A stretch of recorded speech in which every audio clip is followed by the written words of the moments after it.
becoming a tradition.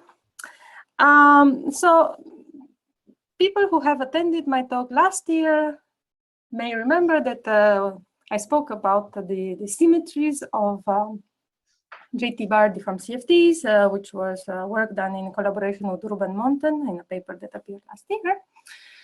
So this year, I'm still going to be talking about symmetries of JT-bar deformed CFTs. But as you'll see, so what has happened in the past year, I have been able to make a lot of progress in understanding. So, okay, sorry, this is not very good. So, in the paper with Ruben, we mostly studied the symmetries of JT-bar on non-compact space, and we found some interesting structure. In the following year, I studied the symmetries of JT-bar deformed CFTs in compact space, so on a cylinder, and that problem turns out to be significantly more intricate. But I think by now it is understood, and the results are sort of interesting. So I will be presenting them here. So that's work I've done last year, and the paper that's supposed to appear soon. Okay, so let me start with some motivation. So of course, as you well know, the ADS-CFT correspondence is obtained from decoupling limits of deep branes in string theory. So, for example, if you look at the near horizon limit of some extremal supersymmetric deep brane, so that geometry has a long throat, and then you take a decoupling limit, and what you find in a decoupling is some anti-de Sitter spacetime. And of course, this correspondence has been hugely successful. And there have been a lot of non-trivial checks on both sides. And part of the reason that so many checks could be done is that on the field theory side, one has a conformal field theory, which allows for a huge degree of control over the behavior of the theory. So the form of 2- and 3-point function is fixed by conformal symmetries. One has some conformal data, which in principle can determine all correlation functions of local operators in the theory. So that's a lot of control due to this conformal symmetry. And in the case of ADS3-CFT2, the control is even greater because then you have infinite dimensional symmetry group in 2 copies of Virasoro. Okay, so symmetries are nice, and it's nice that they appear in ADS-CFT. They give us control. However, so these decoupling limits that gave you ADS-CFT are not the only decoupling limits that one can write down. One can consider more complicated decoupling limits. And for example, one could consider some decoupling limit of some brane system in which, okay, so the decoupling gets rid of the asymptotically flat part of the geometry, but here one doesn't get ADS, but some non-trivial spacetime. So one example would be the decoupling limit of NS5 branes in string theory.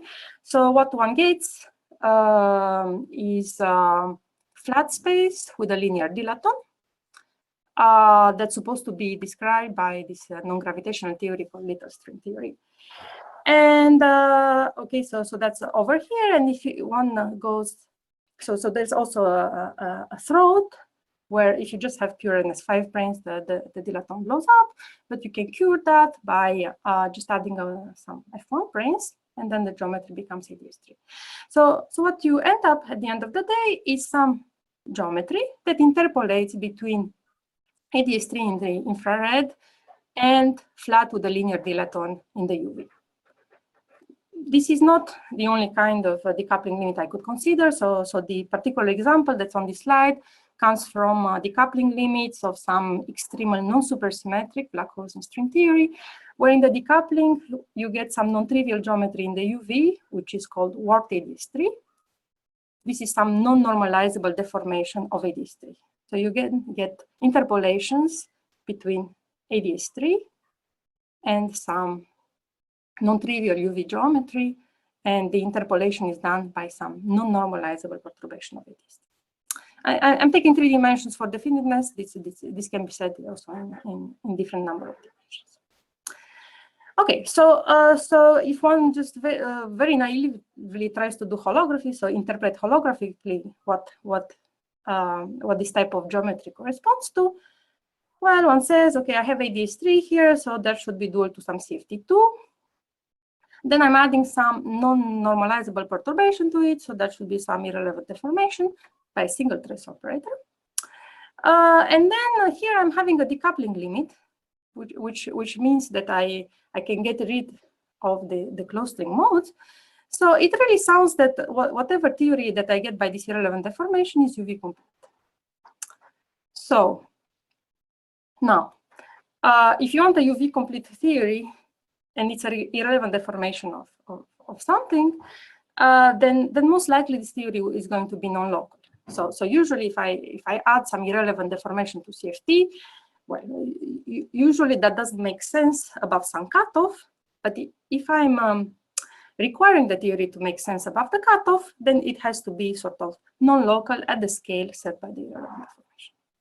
Okay.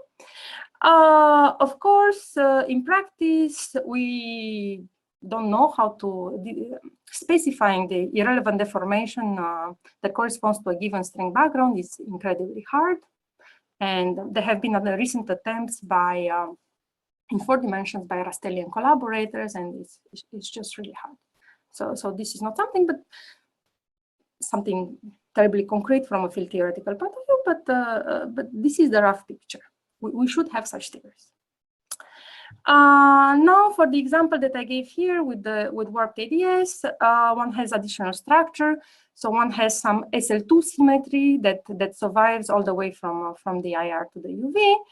So that tells you that the irrelevant deformation actually only acts on the right moving side. So you have one side which is conformal, the other side which is non-local. And it's easy to see this non-locality in the SL2R conformal data, so one can compute conformal dimensions of fields propagating in this geometry, and they depend explicitly on the momentum on the non-local direction. So you explicitly see this non-locality in the conformal data, which agrees with this picture. The more funny thing about these geometries is that one can do an asymptotic symmetric group analysis over here in the decoupling region. Which is supposed, so asymptotic symmetric group analyses are just some analysis of the large diffeomorphisms in the given spacetime. And the funny thing is that one finds 2 copies of the Virasoro algebra. One Virasoro is just enhancing the SL2R isometry, that's totally expected. However, there's also Virasoro that enhances the non-local side. And you know, if one is to take this picture seriously, it strongly suggests that there should exist 2-dimensional non-local UV complete QFTs that have a Virasoro acting on the non-local side. Okay. So that's sort of the demonstration and motivation, and the claim in itself is sorry, take it down. It's kind of funny.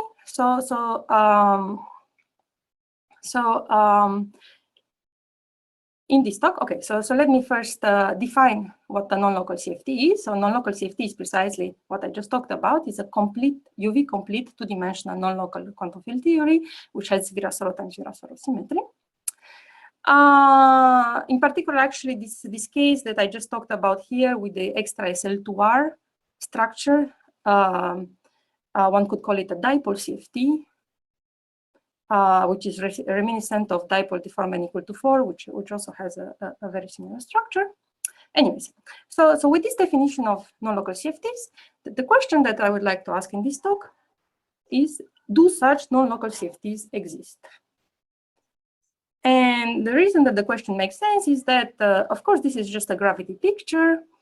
Asymptotic symmetric group analyses are a little bit like an oracle. They tell you there's something, but you don't really know whether this is really an established quantum field theoretical symmetry.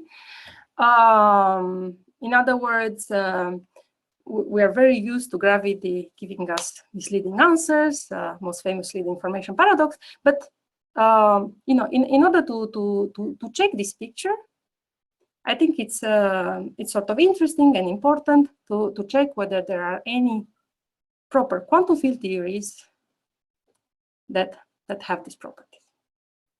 Okay, and if the answer is yes, then the next obvious question is, how is the Virasoro symmetry reconciled with the non-locality of the field theory? Because normally Virasoro symmetries are implemented by local conformal transformations, and okay, how can that possibly act in a non-local theory? Next,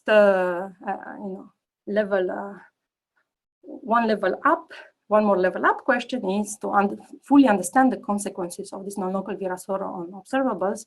Since I told you that in the case of usual local conformal field theories, this gives us huge degree of control over the theory.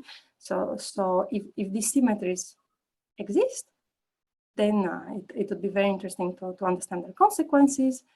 And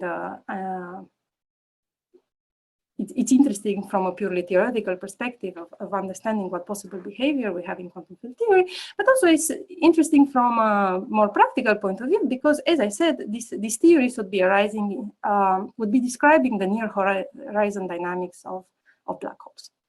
So, so this is what we're interested in. Okay, good. So this is the question. Is the question clear?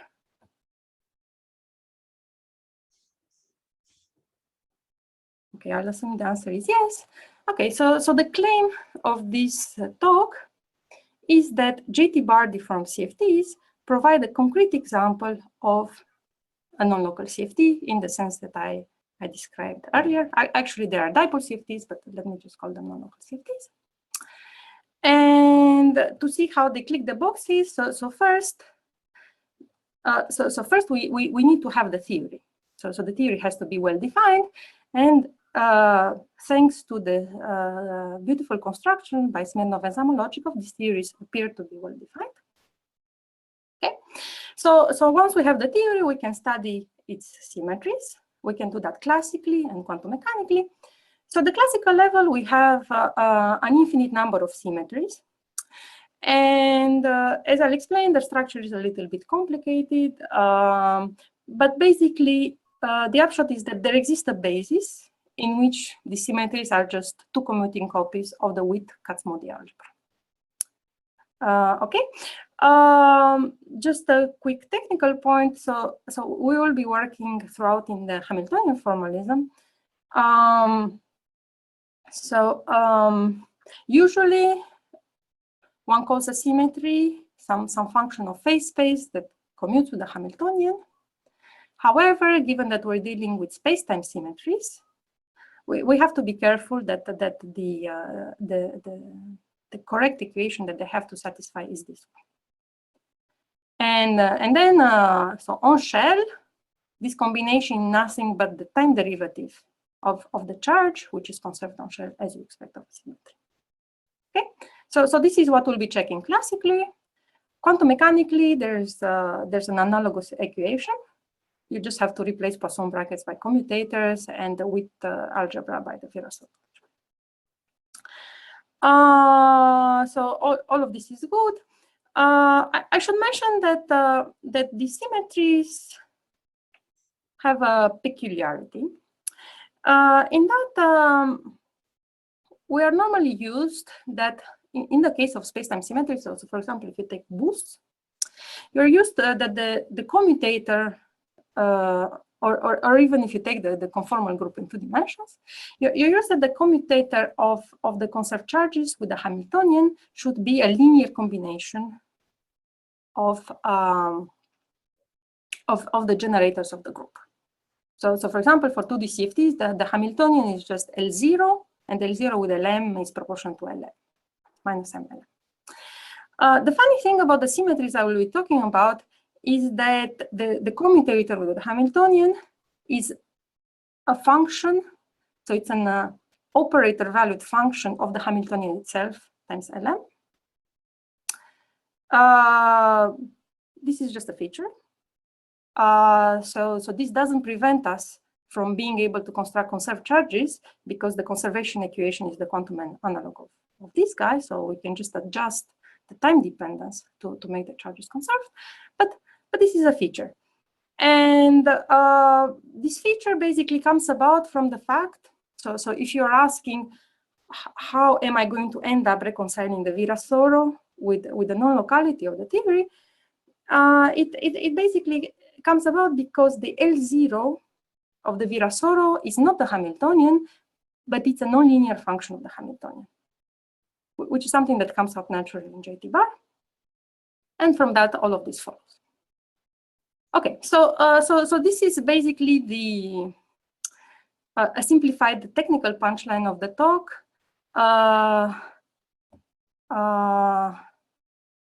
Before going on, are there any questions? I have a question. What do you mean by non-locality? You have to speak very clearly because I cannot hear people in the room very well. What do you mean by non-locality here? I'm sorry, can you repeat? What do you mean by non-locality? By non-locality, I just mean, I mean, the type of non-locality that is in JT bar and TT bar is an example, if you're familiar with that. So for example, if I write down the action of JT bar deformed free boson, I have an expansion, an infinite expansion in first derivatives. That's non-local. Okay. Any other questions? Excuse me, how do you define H in terms of L0? Well, so that will become clear hopefully during the talk. But H is the generator of time translations as usual. And it just turns out that L0, which is the guy that comes in the algebra, is not H. Okay, thank you. I will explain this hopefully in the talk. If it's not clear,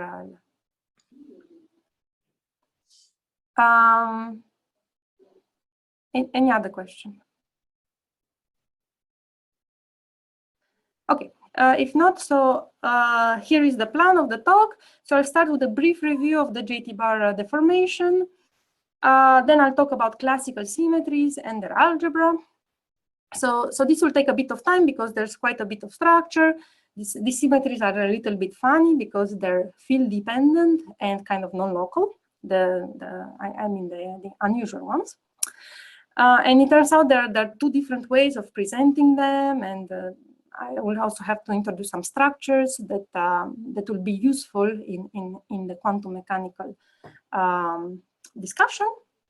Then I'll briefly talk about the quantum symmetry generators, and then end with some generalization of future directions.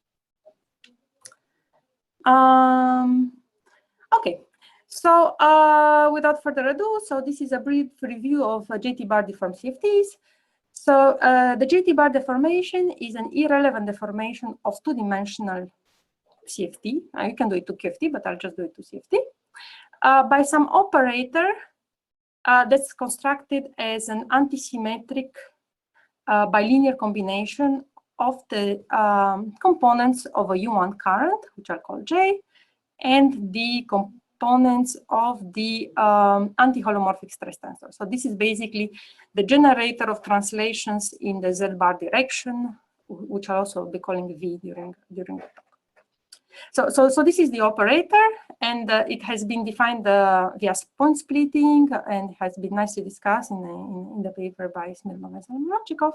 I mean, they discuss the general case, and this is one particular case of their construction. And now one can, so one could study this operator in the CFT, but one can also add it to the CFT action in order to define an irrelevant deformation.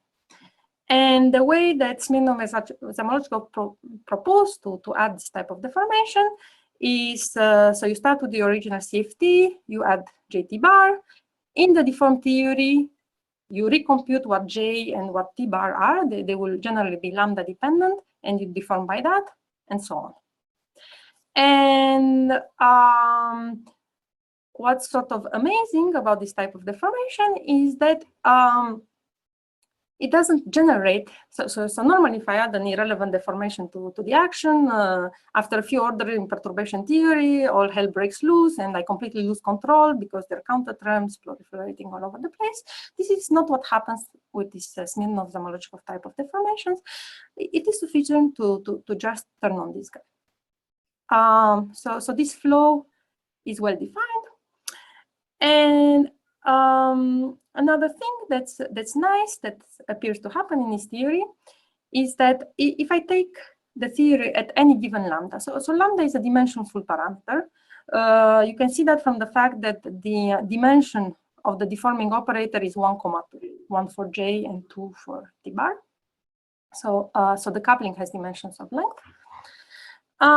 So if I go to one of these theories at finite lambda, and then I go to high energy, there's nothing that particularly goes wrong with the theory. Provided I put the theory in on a plane in infinite size, nothing particular seems to happen to it. So these JT bar deformed CFTs appear to be UV complete quantum field theories.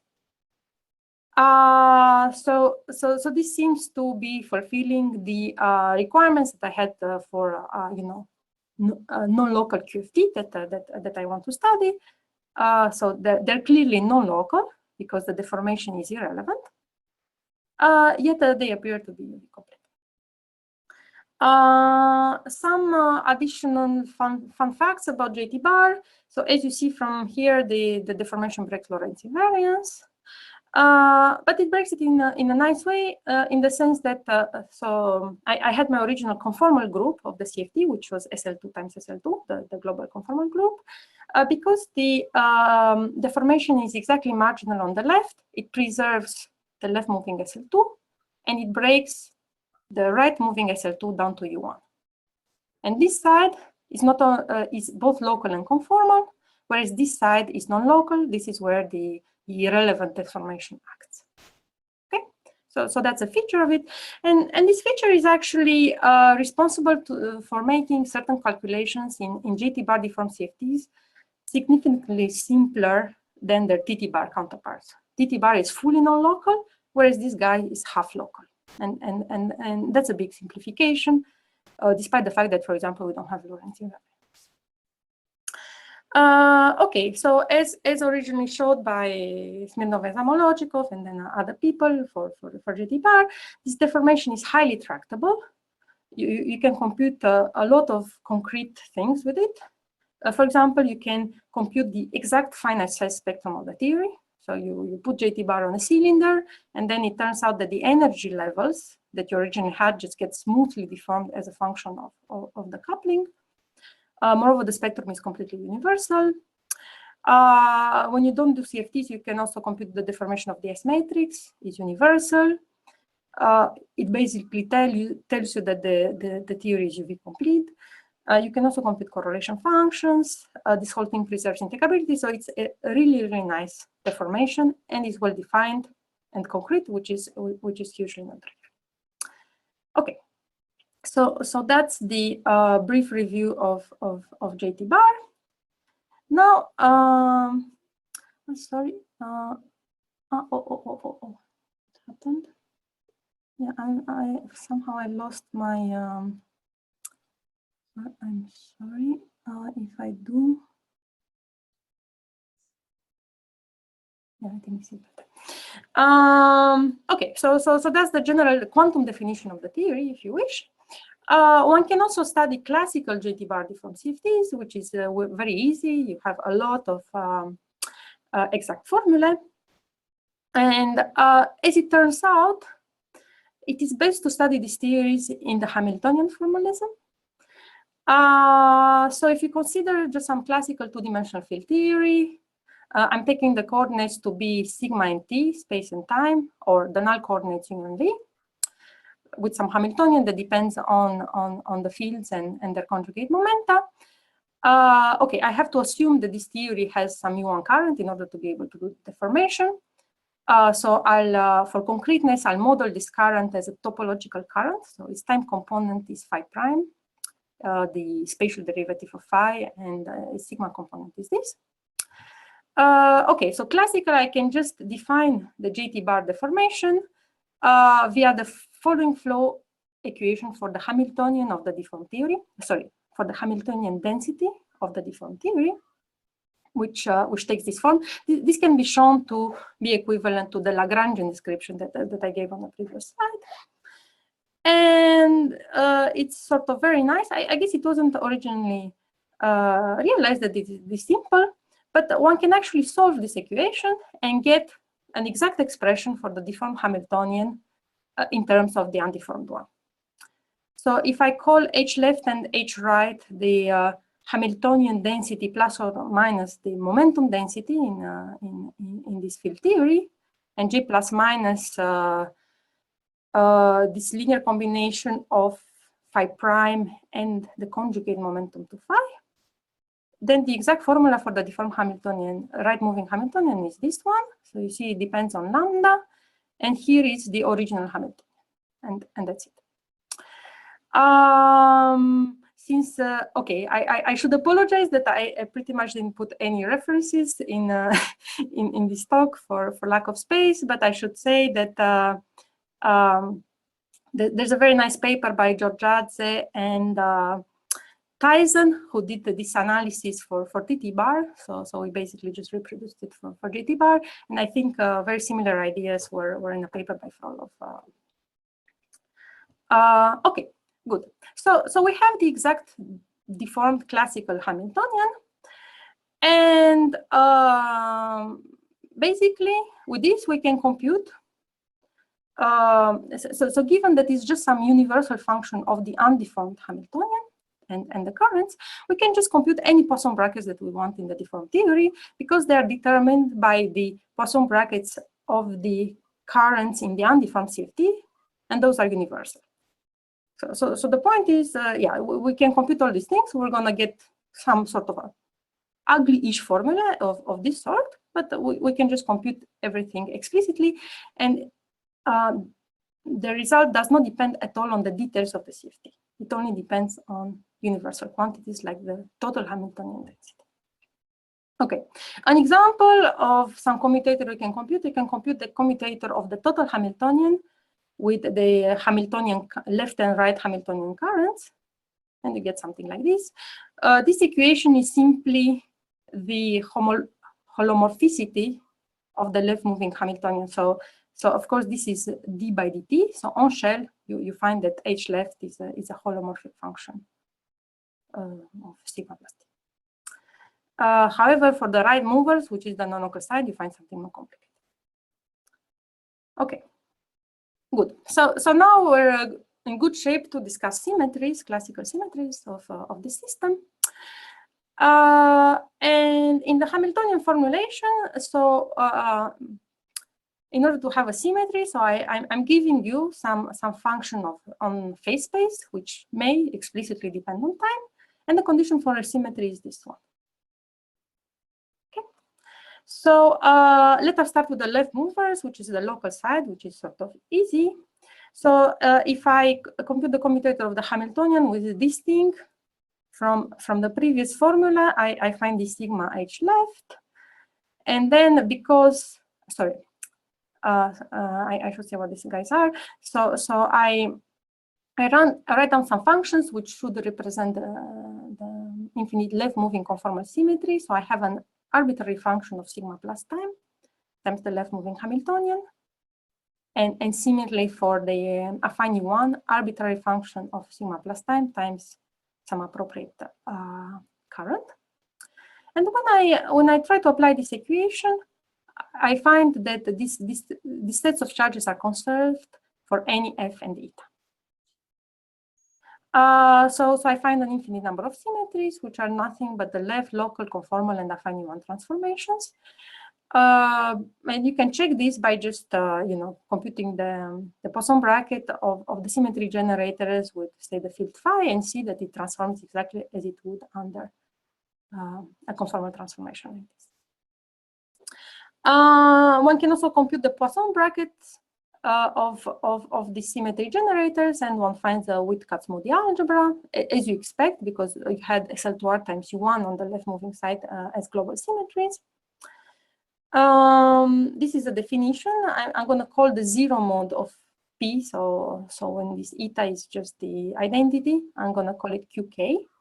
It will appear later, which is just J0 plus lambda K over 2 times the right moving energy. And another remark is that if I go on compact space, so I compactify sigma with the radius r, a nice basis of functions, so there's an index n here missing, are just Fourier modes on the sphere, and then the charges are Qn and P. Okay, so not much to do on the left moving side. On the right moving side, the story is a bit more interesting. And a hint as to what one should do actually comes from the Lagrangian analysis that I presented last year, actually at the conference. So in the Lagrangian analysis, you're basically looking for transformations that leave the action invariant. And what we have found is that if we allow for transformations of the null right moving coordinate by some arbitrary function that depends on some possibly field-dependent coordinate little v, we could find symmetries for any such function f for some specific choice of v. And this was coming basically from the fact that even though conformal invariance is broken by the deformation, it's still true that in JT bar you only have two independent stress tensor components off shell. So the ratio between the right moving stress tensor components is universal, that you can just show from the flow equations, and it is that which is guaranteeing that you can have such symmetries for some field dependent v. So now I'm working in the Hamiltonian formalism, so I should do everything consistently. So, but anyways, just to be able to write down something, I want to look at the conservation of charges of this form. So, this type of charges would be precisely implementing this type of translation, right-moving translation. There should be an F bar here. So I start with this ansatz, and I'm imposing the condition that these guys be a symmetry. That means they should satisfy this equation for any choice of the function f bar. And then I get a condition on this field-dependent coordinate v, and the condition looks something like this.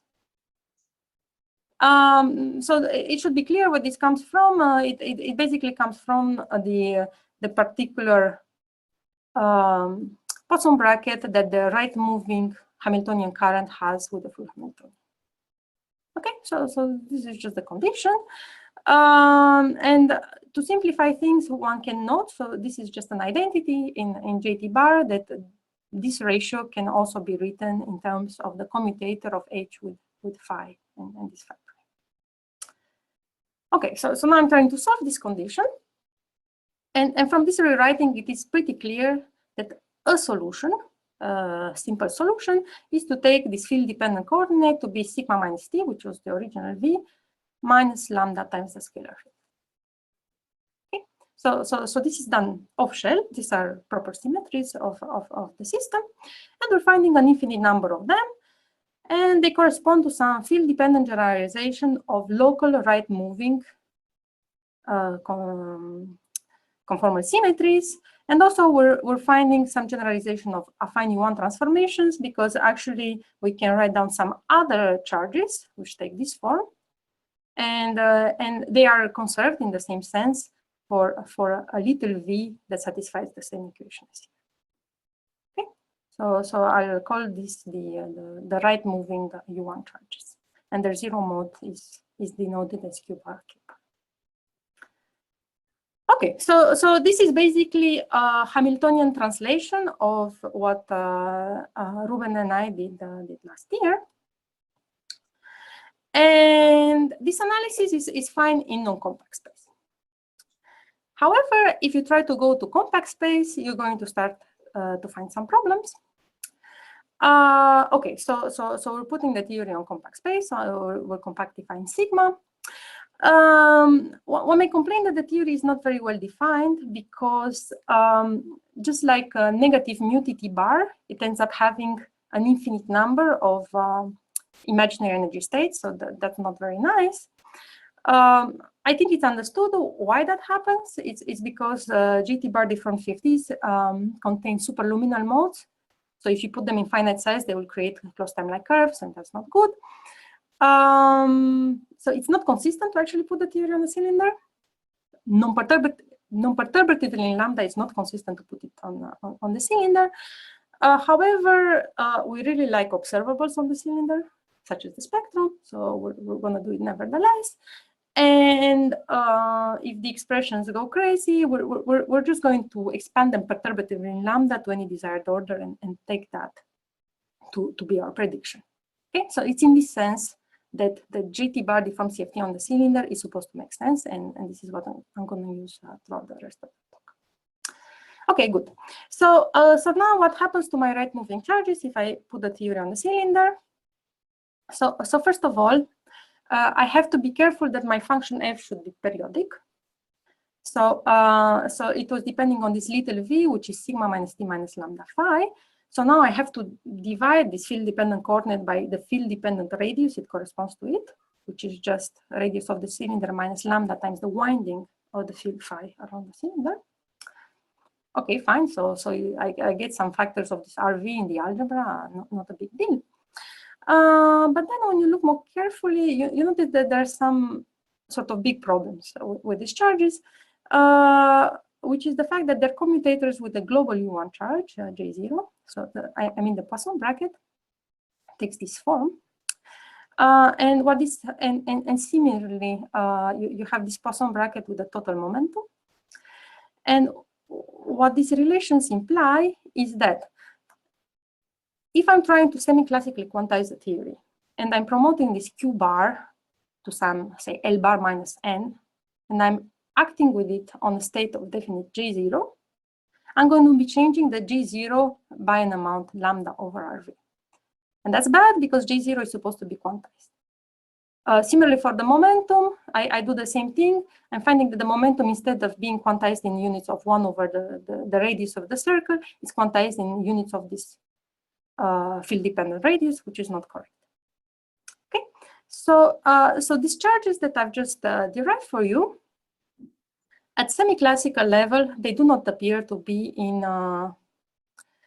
consistent with quantization. They do not act properly on the Hilbert space of the system.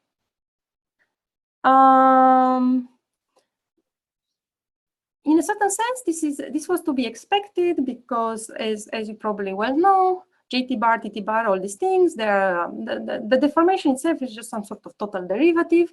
It only acts on the boundary. When we're on non-compact space, we could forget about the boundary, so everything was sort of well defined. We go back to compact space, and the boundary conditions are kicking us. So that's not unexpected. At a more technical level, one can see that the problem comes from the fact that this field-dependent coordinate contains phi, in particular, it contains the 0 mode of phi.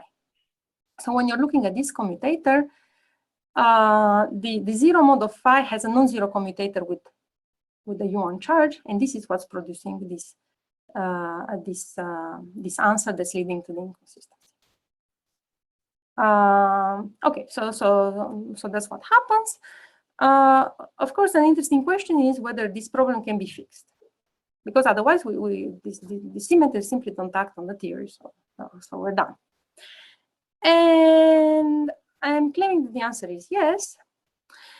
And you can see that by going back. So in order to have a symmetry, you have to be satisfying this equation.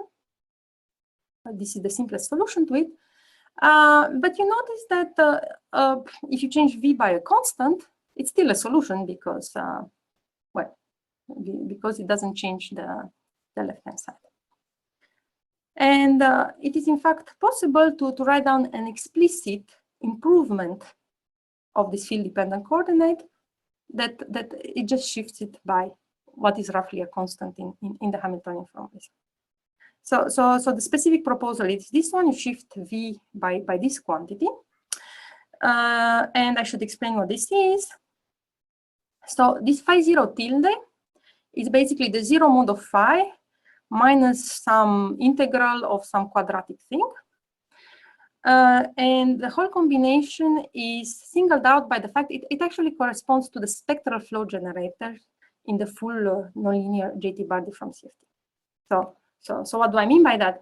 In the uniform theory, phi 0, the zero mode of phi, generates spectral flow in the sense it takes the Virasoro generators into the Witt generators into the Kazhmoudi generators and the Kazhmoudi generators into number. That role in the fully JT bar differome CFT is played by this phi 0. Okay, and this alpha is just a function of this QK and Q bar K bar. It's very simple. And the whole point is that the commutator of phi 0 tilde with H, which is simple because this is a spectral flow generator, it's just this alpha. It's some ratio of these Qs. Okay. So it should be clear from here that so this implies that delta V does not affect this part of the ratio. And the fact that the spatial derivative of this addition is 0 is also obvious because they're integrals. Okay, so and one last comment is that the nice thing about this expression is that it doesn't contain any phi 0. It doesn't contain the zero mode. Okay, so let me just summarize what has just happened. So if I'm looking at the classical conserved charges in this JT bar differome CFTs on a cylinder, I find the left moving guys, which are just parameterized by arbitrary functions of sigma plus t, as usual. Previously, I would have thought I just have the field-dependent guys that depended on my original field-dependent coordinate sigma minus t minus lambda phi. However, I've shown to you that those are inconsistent with charge quantization if I'm in finite size. However, what I've just shown to you is that I can come up with new right-moving generators, which are given by the same functions, but with V improved in the exponential, that do seem to be perfectly well defined. Okay? And in terms of the inconsistent in finite size charges, they're just multiplying them by this phi 0 tilde. Okay. Even if going from V to V improved seems like a very trivial thing that I've done in the Hamiltonian formalism, this transformation makes the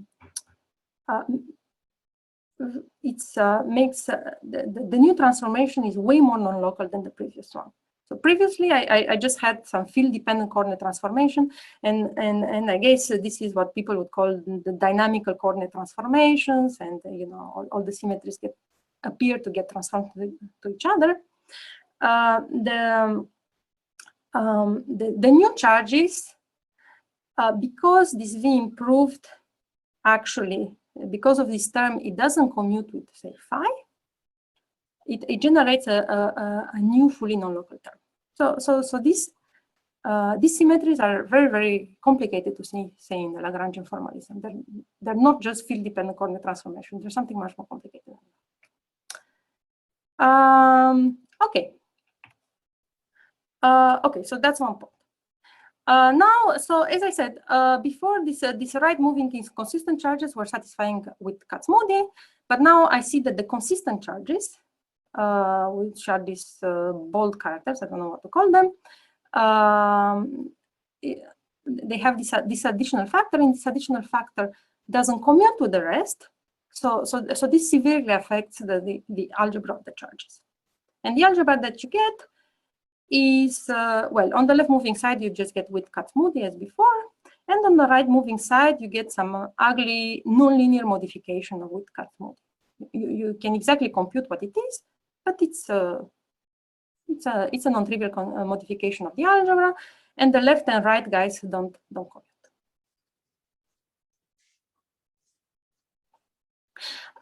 May I just ask how much time do I still have?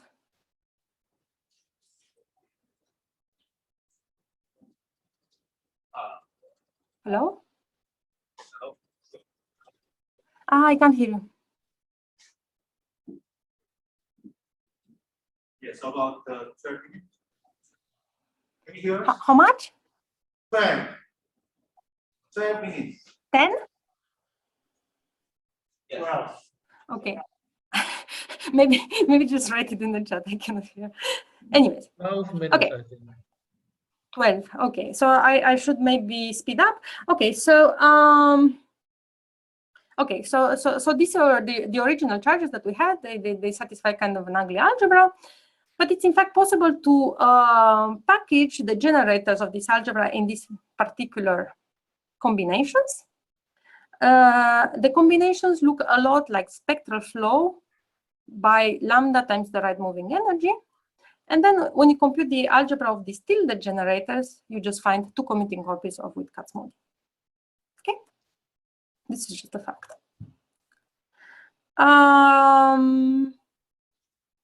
Okay, I don't know if I should go into this. There's a way of understanding all of this in terms of the Sugawara construction, all the spectral flow business. So the reason that the spectral flow in this case affects the algebra is because the spectral flow parameter does not commute with the generators, but I guess I won't go into this. And also usually when you have a Virasoro-Katz-Moody algebra, you can write the generators as some Sugawara term related to the current and some spectral flow invariant generators L hat. And, one can do this construction also in the classical limit by just dropping all the normal ordering terms. And it works very nicely in this JT bar different CFTs. Okay, and we can derive what these Q hats are. Okay, now I wanted to say one more thing before going to the quantum construction. And actually, this is some useful. This is a quantum mechanical analysis. As you well know, the GT bar deformation does not change the Hilbert space of the theory. It just moves around the Hamiltonian and its energy eigenstates. So one has some flow equation for the energy eigenstates, and that can be derived using just first order quantum mechanical perturbation theory. And this can be written as some operator or tilde that acts on the eigenstates. I should say this derivation is inspired by some very nice paper of Krutkov and Parikar on the flow of states under GT bar. Now, how is this O tilde defined? Well, you can see just from here that if you define some operator O such that its commutator with Hamiltonian is just the deformation, the deforming operator, which is the JT bar operator. And then you subtract away its diagonal energy elements because you see the sum is over m different from n, then you find what this O tilde is. So the point is that this O tilde has a proper quantum definition, and it goes through this auxiliary O, which is not quite well defined, but sometimes we can use it. And in the classical limit, you can work out the precise expressions for these guys, and they're very, very concrete. A nice thing that we can do with our classical generators is to check whether they satisfy flow equations with respect to these classical limits of O and O tilde. And the point is that they do. So the tilde operators, the spectrally flowed operators, they satisfy the flow equation, homogeneous flow equation with respect to the classical O tilde. The unflowed left moving guys, they satisfy simple flow equations with respect to O. Whereas the right moving guys are the unflowed right moving generators. They don't satisfy any nice flow equation. They're always inhomogeneous.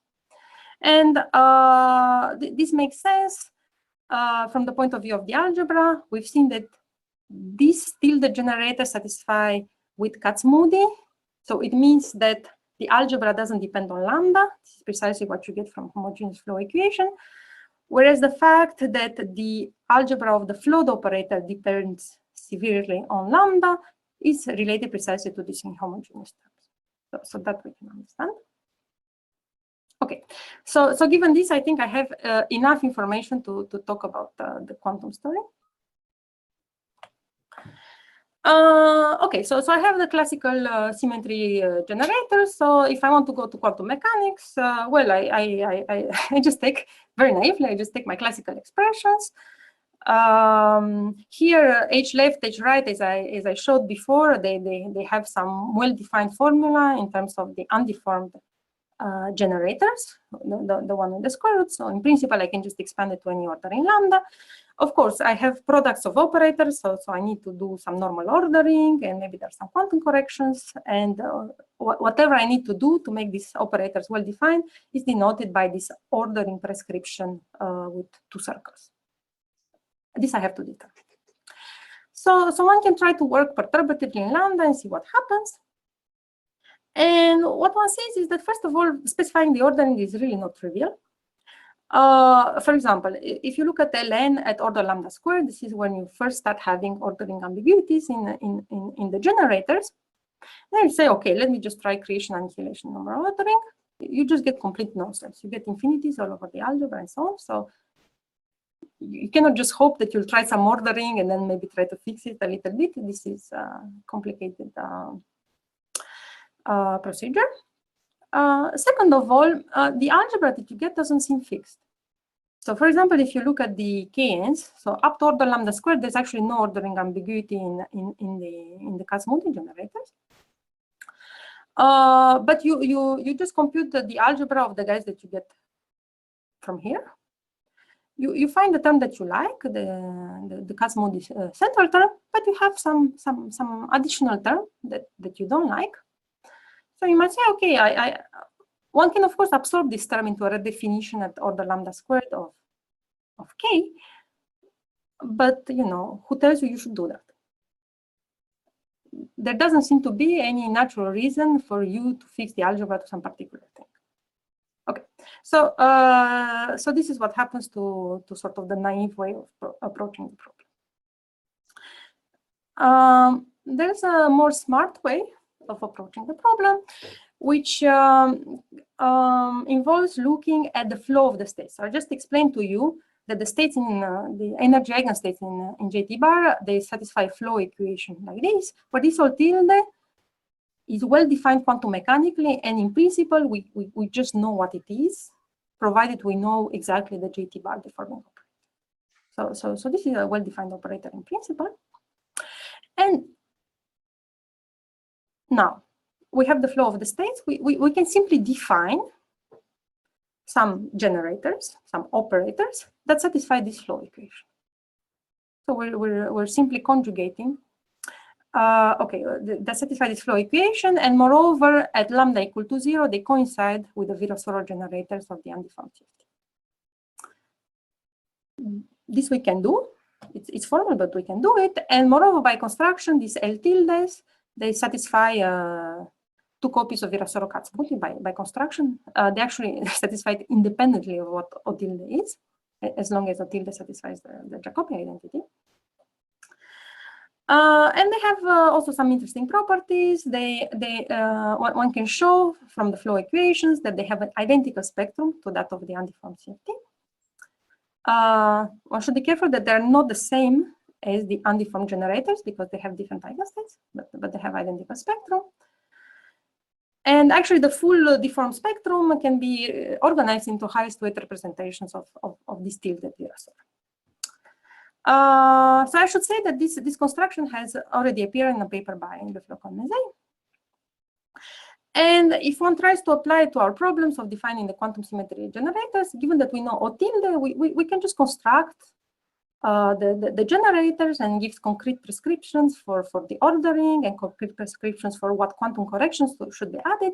And at the end of the day, the algebra that one gets for the L tildes is just 2 copies of Virasoro, because this is what it has to be by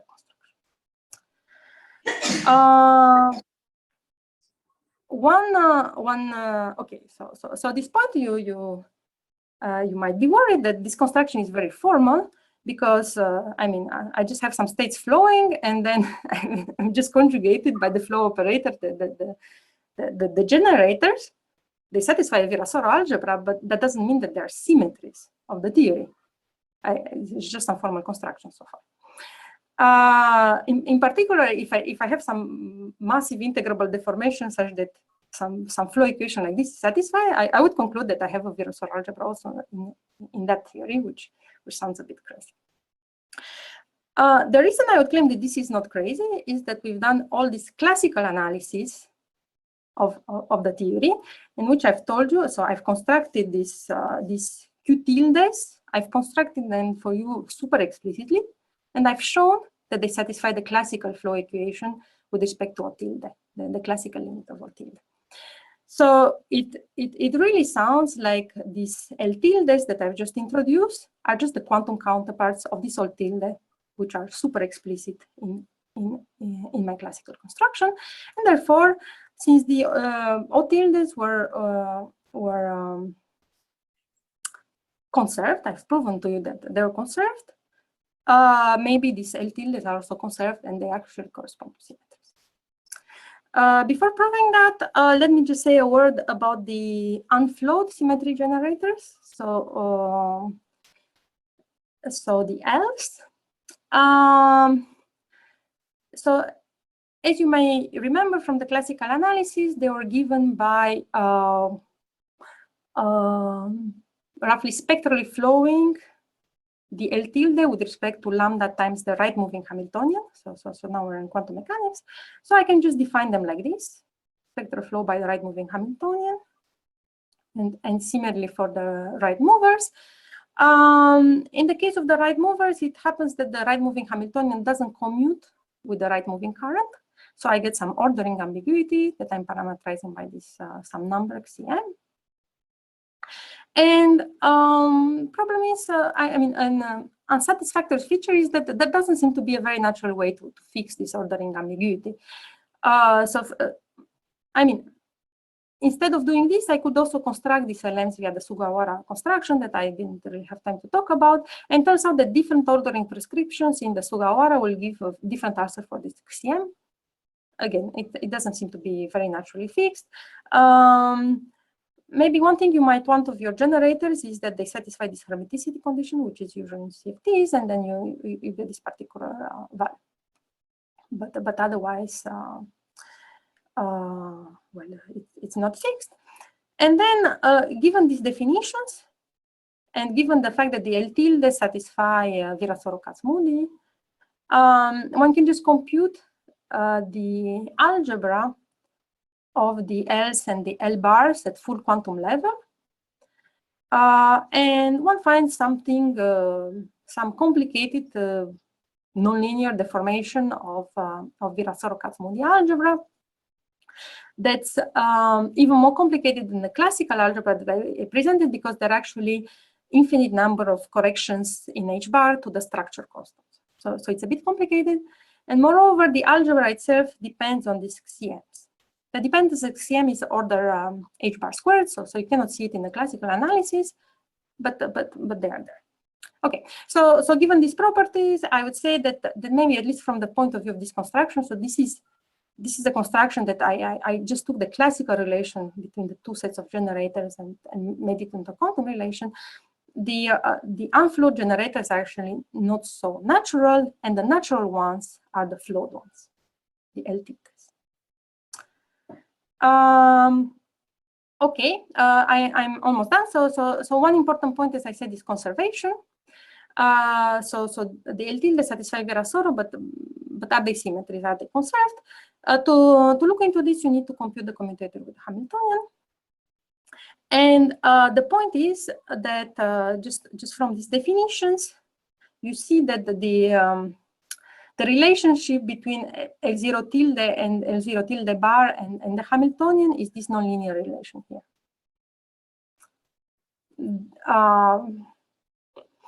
I think there is some argument in Mézières and Le Floch which tells you once you know the deformed spectrum, and you know that these L0s have the same spectrum as the undeformed Hamiltonian, then you can just deduce this these quantum mechanical relations between the L naughts and the true Hamiltonian. But anyways, using this, you can just compute the commutator of the Hamiltonian with the Lm tilde. For the left movers, you find something linear, as usual. So you can just multiply Lm by e to the imt, as usual, to get the conserved charge. In the case of the right moving guys, you find some complicated commutator, but which is still, so the commutator takes this form. It's proportional to Lm tilde, Lm bar tilde, but with a function of the Hamiltonian, and this function is known rather explicitly. So what you should do in order to get conserved operators whose expectation value is conserved of shell, you should just multiply by the exponential of this operator dependent factor times time. Okay, and that's the only thing extra thing that you need to do, and this gives you conserved charges, and therefore these Virasoros are symmetries. Okay, so now I'm coming to the final punchline. You see, at the end of the day, this argument for the existence of the Virasoro is extremely simple and general. So first, I'm using the fact that the JT bar deformation smoothly deforms the energy eigenstates in such a fashion, and this O tilde is well defined. From here, I can define these Virasoro generators. I don't even need to know what O tilde is precisely. And the second step, so this gives me the Virasoro algebra. I haven't yet shown its concept. But the second step, which is to relate L0 tilde to a function of the Hamiltonian, this gives me the particular commutators between the LMs and the Hamiltonian, which I can prove knowing F, I derive alpha, and I can prove that it takes this form. And from here, it's trivial to add the time dependent and construct conserved charges. So now this Virasoro algebra actually becomes a Virasoro symmetry. And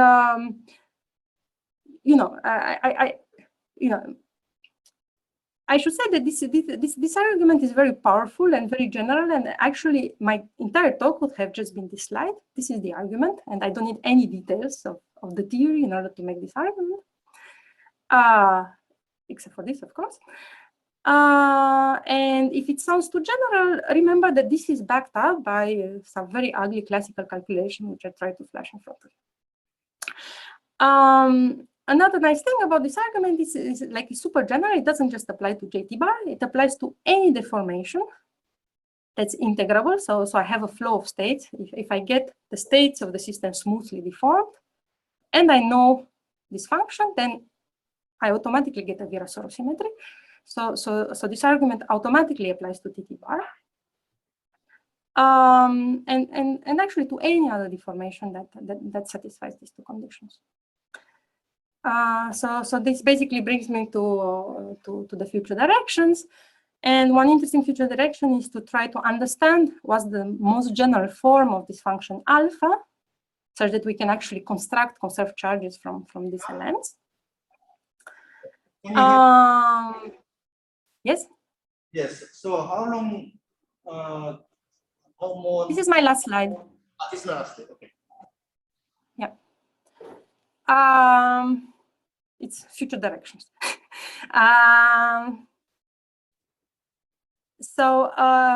In particular, you can see that for single trace JT bar and TT bar, you have to do something a little bit more complicated. But what's the most general thing that you can do in order to get the symmetries? Another interesting question relating to this single trace irrelevant deformation that should be dual to these interesting flows in gravity. Maybe we shouldn't ask for the exact Virasoro symmetry, but approximate Virasoro symmetries, and maybe what would be the constraints on this on the commutator with the Hamiltonian in that case. And then it would be if the symmetry once one buys the existence of the symmetry, it's obviously very interesting to try to derive its consequences on all the observables on the theory, on correlation functions. One should get predictions for this. In order to determine this, of course, an important question is to know whether there exists a preferred basis of operators in these theories.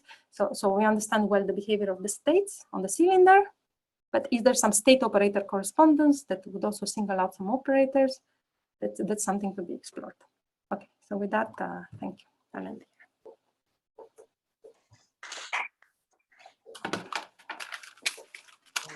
We'll take some questions.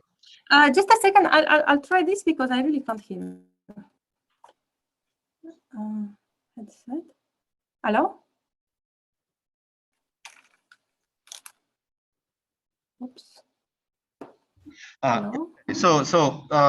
We'll take questions from audiences. Still, you cannot hear us? Yes, more or less.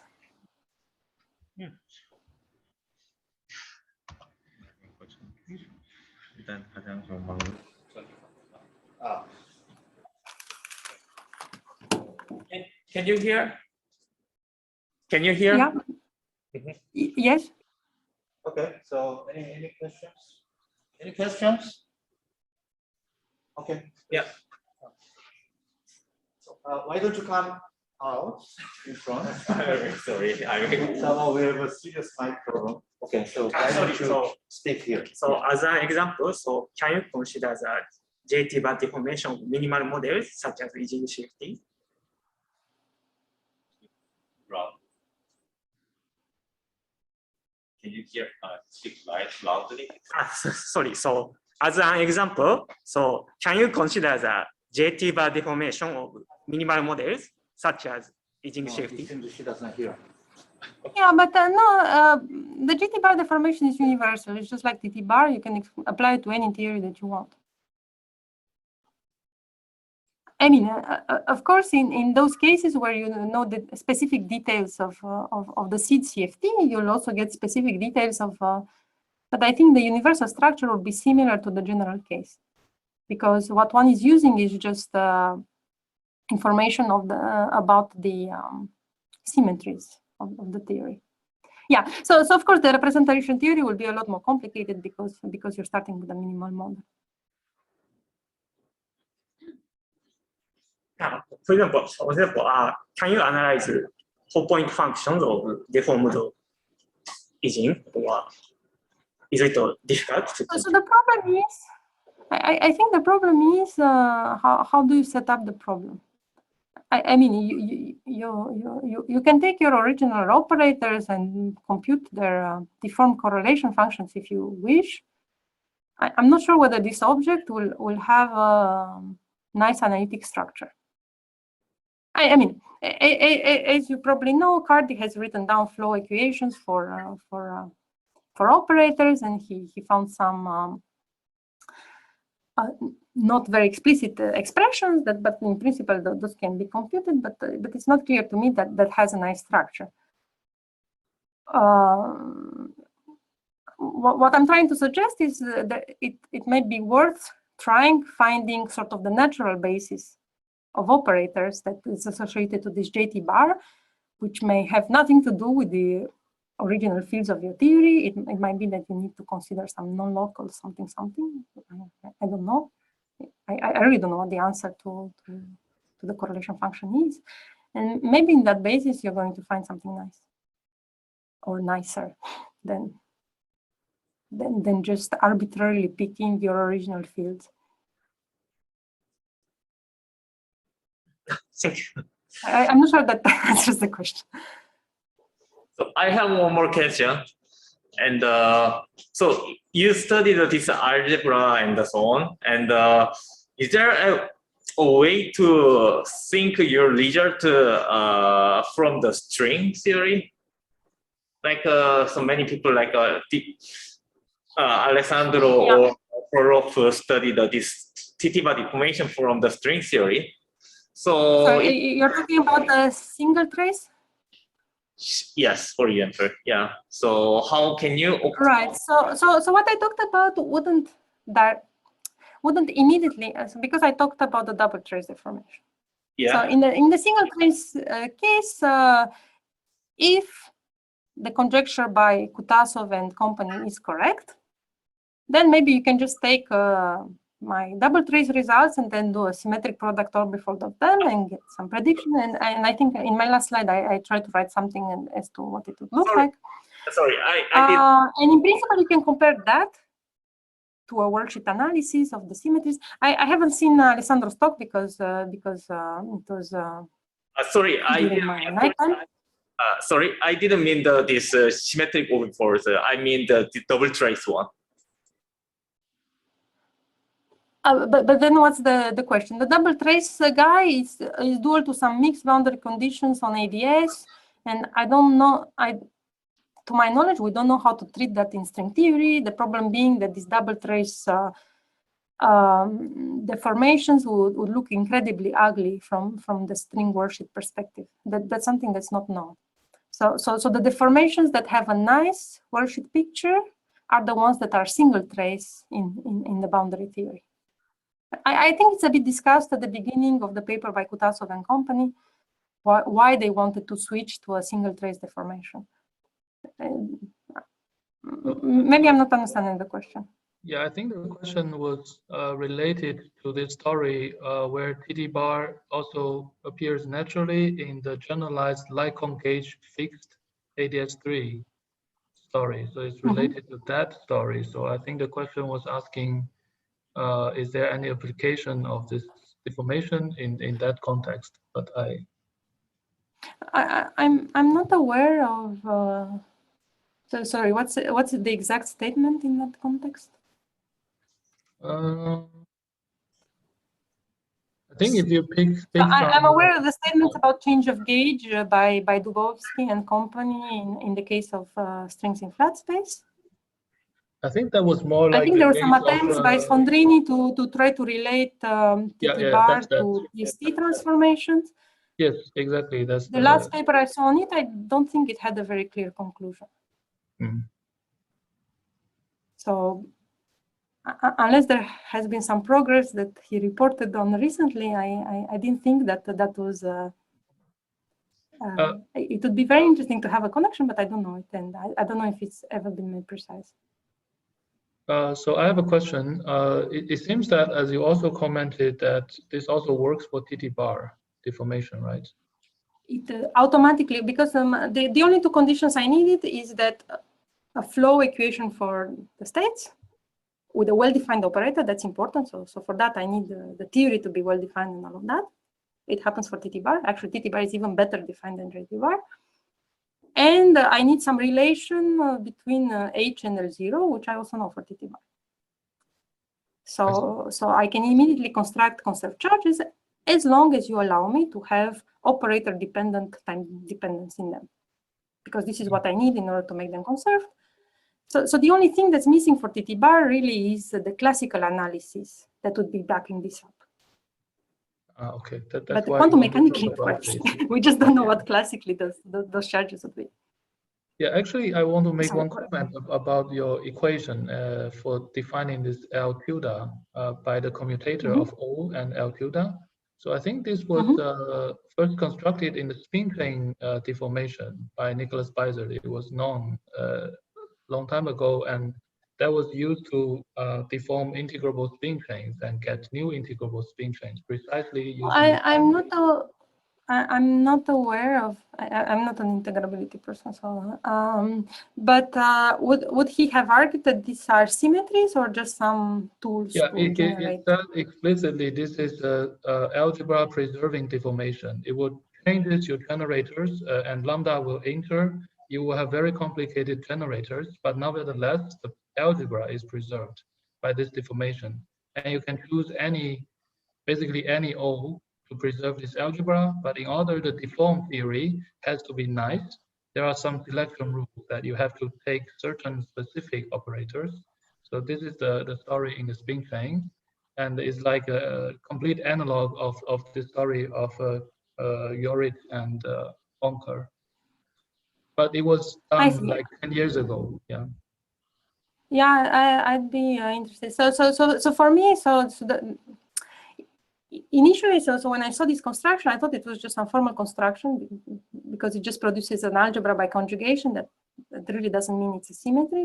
But now I think this formal argument, if you add this information about the relationship between L0 and the Hamiltonian, it's actually sufficient to provide for you actual symmetries. And I think, and what's nice about it is that it's very powerful. So it Yeah, seems that's to great. apply to anything, which is a bit scary because you wouldn't expect to get so much from so little. But but I don't know. Thanks. Okay, any other questions?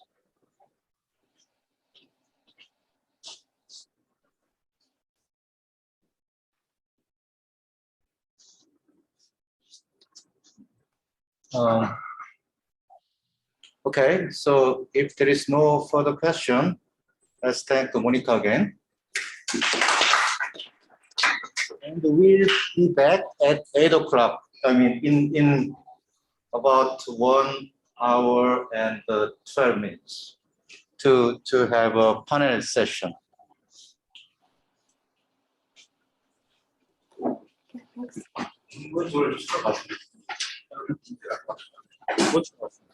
네? 붙였어요? 네, 볼륨. 아니, 문제는 스피커로. 아, 그냥 이걸로 다 하긴 해요. 아니 볼륨